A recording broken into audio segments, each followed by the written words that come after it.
கவனமா கேளுங்க. நீங்க இப்போ மத்த மொழிகள்ல பேசுறத விட, உங்க தாய்மொழியில பேசும்போது உங்க மூளைக்குள்ள ஒரு விசித்திரமான மாற்றம் நடக்குதுன்னு சொன்னா நம்புவீங்களா? இதுக்கு பின்னாடி ஒரு நரம்பியல் ரகசியம் இருக்கு. நீங்க கருவிலே இருக்கும்போதே உங்க அம்மாவோட சத்தத்த கேட்டு தான் உங்க காதுகளும் மூளையும் வளருது.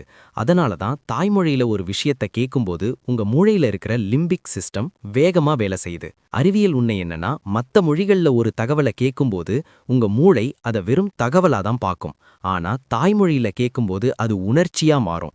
இதனால தான் தாய்மொழியில படிக்கிற குழந்தைகளுக்கு படைப்பாற்றல் மத்தவங்கள விட 20% அதிகமா இருக்குதுன்னு ஆய்வுகள் சொல்லுது. நம்ம மொழிய நாம ஏன் விட்டு கொடுக்க கூடாது? ஏன்னா உங்க தாய்மொழி உங்க டிஎன்ஏ கூட கலந்த ஒரு அடையாளம்.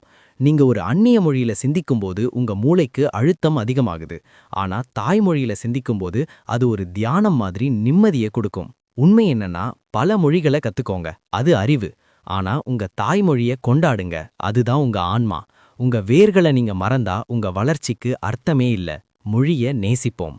இது போன்ற ஆச்சரியமான மற்றும் ஆழமான அறிவியல் கதைகளுக்கு கதை சேனலுக்கு சப்ஸ்கிரைப் பண்ணுங்க.